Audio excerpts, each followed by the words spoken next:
Question number 11 बहुत ही super और best solution के साथ आपको बहुत ही ज़बरदस्त सॉल्यूशन मिलेगा। जैसे कि मैंने आपको समय दूरी के सभी कॉन्सेप्ट बताए हैं बहुत अच्छी तरीके से, तो उसी के अकॉर्डिंग आज हम देखेंगे क्वेश्चन नंबर 11। 60 किलोमीटर प्रति घंटे की चाल से चलने वाली 243 मीटर लंबी ट्रेन की लंबाई 243 है और वह सुरंग को पार करने में 42 सेकंड का समय लेती है। तो सुरंग की लंबाई बताइए। जैसे कि मैंने आपको कॉन्सेप्ट में बताया था, जब कोई ट्रेन किसी पुल को, किसी रेलवे स्टेशन को या किसी सुरंग को पार करती है तो दोनों की दूरी जुड़ जाती है, तो रेल की दूरी भी और सुरंग की दूरी भी जुड़ जाएगी। यानी कि अब यहाँ पर सुरंग की दूरी हमें मालूम करनी है। तो कैसे मालूम करनी है, देखो 60 किलोमीटर प्रति घंटे की चाल से वह 42 सेकंड में पार कर देती है सुरंग को। इसका मतलब है 42 सेकंड में 60 की चाल से सुरंग प्लस ट्रेन की दूरी पार हो जाती है। तो यहाँ पर दोनों की टोटल दूरी आ जाएगी, टोटल डिस्टेंस आ जाएगी, टोटल डिस्टेंस आ जाएगी दोनों की जुड़कर। देखा ये टोटल डिस्टेंस और दूरी बराबर होता है चाल गुणा समय। चाल है 60 की चाल, समय 42 सेकंड। अब इस चाल को मीटर प्रति सेकंड में बनाएंगे। किलोमीटर प्रति घंटे की चाल को मीटर प्रति सेकंड 5/18 से गुणा करेंगे। मैंने बताया है ये सब कुछ। देखो 6 तिये 18, 6 दाम 60 और 3 से मैंने काटा 14 बार इसको। अब देखो टोटल दूरी आ जाएगी जिसमें ट्रेन की भी होगी और सुरंग की भी होगी। देखो ये होगा 14 पंजे 70 और 10 की गुणा करेंगे 700 मीटर टोटल दूरी है। अब मुझे सुरंग की लंबाई बतानी है। सुरंग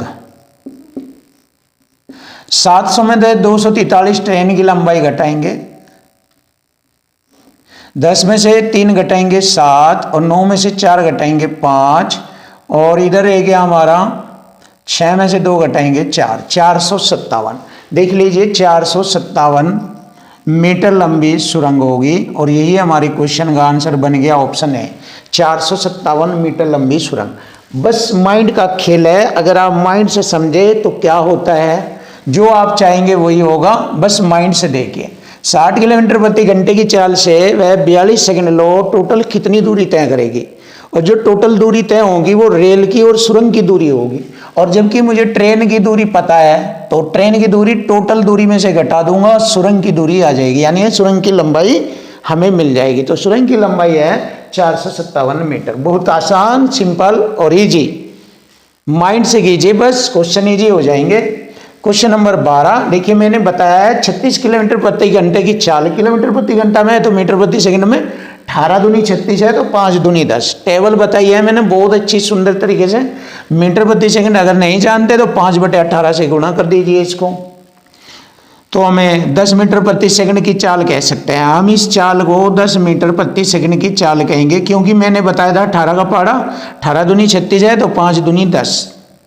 10 मीटर प्रति सेकंड की चाल भी कह सकते हैं। ट्रेन की जो चाल है वो 10 मीटर प्रति सेकंड है और वह किसी खंबे को 25 सेकंड में पार करते हैं। जब मैंने बताया था कि खंबे को पार करती है तो अपनी दूरी पार करती है, इसका मतलब ट्रेन जो है अपनी दूरी को 25 सेकंड में पार करेगी। ध्यान दीजिए, खंबे को पार करती है और पेड़ को पार करती है या सिग्नल को पार करती है, तो इसका मतलब या आदमी को पार करती है तो वह अपनी दूरी पार करेगी। तो यहाँ पर वह है 10 मीटर प्रति सेकंड की चाल से 25 सेकंड में अपनी दूरी पार करती है, यानी खुद की दूरी को पार करने में उसे 25 सेकंड का समय लगता है। और यदि वह 350 मीटर लंबे पुल को पार करेगी तो उसे कितना समय लगेगा। देखिए बिना हल करे ही आप बता सकते हो माइंड से।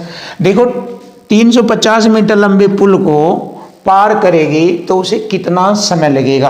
केवल अगर मैं यही दूरी देखूं 350 मीटर की दूरी को, जो कि पुल है 10 मीटर प्रति सेकंड की चाल ट्रेन उसे पार कर रही है, तो 0 से 0 घट जाएगा, 35 सेकंड में पार करेगी। तो देखो पुल को वह 35 सेकंड में पार करती है और अपनी दूरी को 25 सेकंड में पार करती है। तो टोटल पुल पार होगा, ट्रेन प्लस पुल की जो दूरी होगी वो पार होगी, तभी पुल पार माना जाएगा।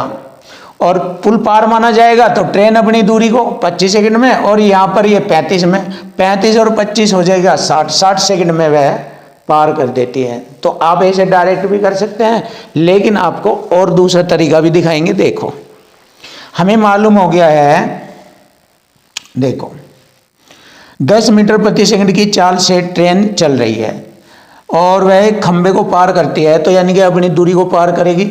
अपनी खुद की दूरी को पार करने में उसे समय लगता है 25 सेकंड, और 10 की चाल से चलेगी तो ट्रेन की लंबाई आ जाएगी। लंबाई बराबर हो गया यानी दूरी बराबर हो गया चाल, ट्रेन की चाल गुणा समय 25 सेकंड, यानी 25 दाम 250, 250 मीटर लंबी ट्रेन हो गई।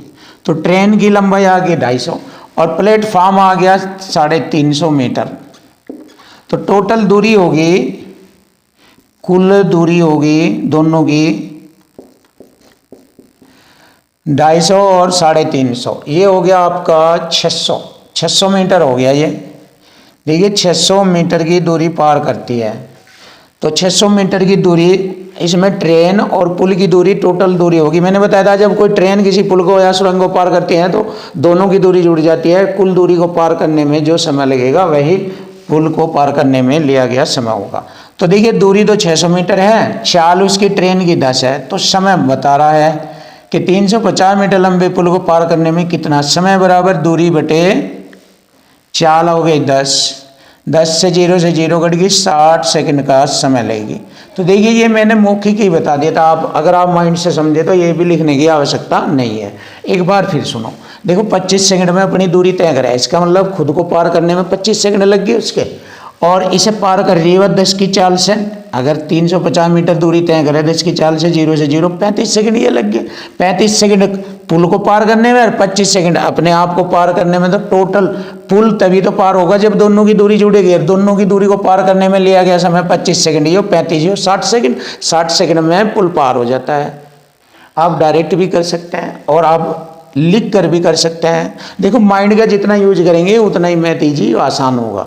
अगर आप माइंड का यूज कम करेंगे तो मैथ आपके लिए हमेशा डिफिकल्ट रहेगा, आसान नहीं होगा।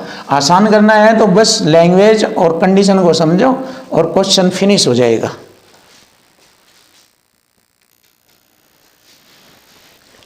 क्वेश्चन नंबर 13 बहुत ही सुपर और प्यारा सवाल आपके सामने, बहुत ही जबरदस्त और टैलेंटेड तरीके से क्वेश्चन का सॉल्यूशन होगा। तो इसको बहुत ध्यान से देखिए, आसानी से समझ में आ जाएगा। एक रेलगाड़ी 500 मीटर लंबे और 250 मीटर लंबे दो पुलों को क्रम से 100 सेकंड और 60 सेकंड में पार करती है। देखो दोनों को पार करने के लिए रेलगाड़ी की लंबाई समान है, लेकिन पुलों की दूरी समान नहीं है और न ही इनको पार करने में लिया गया समय समान है।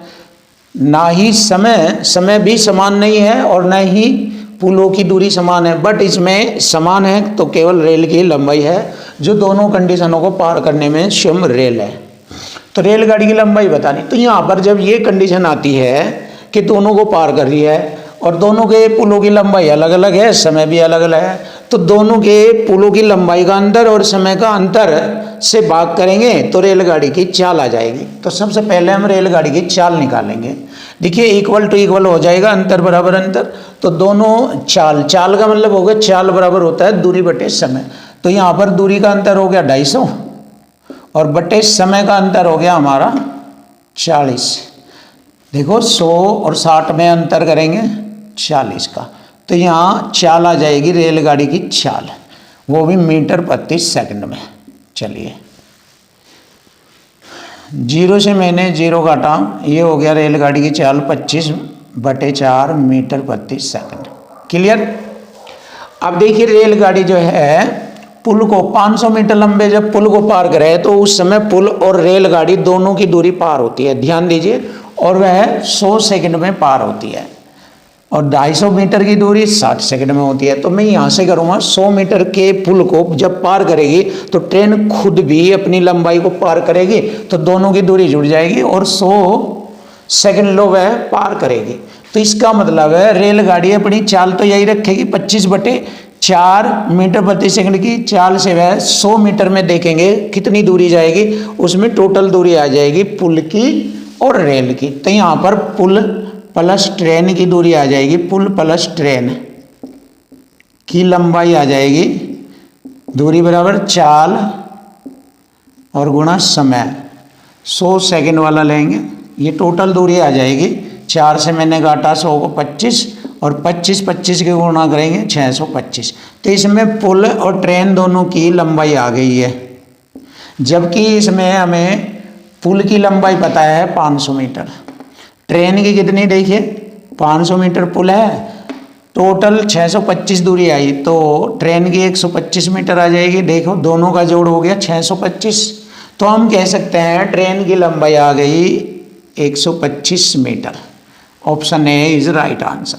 क्लियर, कुछ भी नहीं है, बहुत आसान, सिंपल, इजी। अब देखो इसको भी करेंगे।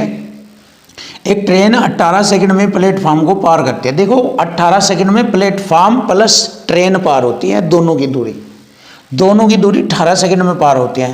प्लेटफॉर्म पर खड़े व्यक्ति को 8 सेकंड में पार कर देती है ट्रेन जो है प्लेटफॉर्म पर खड़े व्यक्ति को, इसका मतलब अपनी दूरी को 8 सेकंड में पार करती है। और उसकी ट्रेन की खुद की दूरी है 100 मीटर, तो 100 मीटर को 8 सेकंड में पार कर लेती है, यानी कि अपनी दूरी। तो इसका मतलब रेल की चाल आ जाएगी यहाँ से, रेल की चाल बराबर होता है दूरी बटे समय। दूरी उसकी खुद की है 100 मीटर और 8 सेकंड में पार कर रही है, तो ये रेल की चाल आ गई मीटर प्रति सेकंड।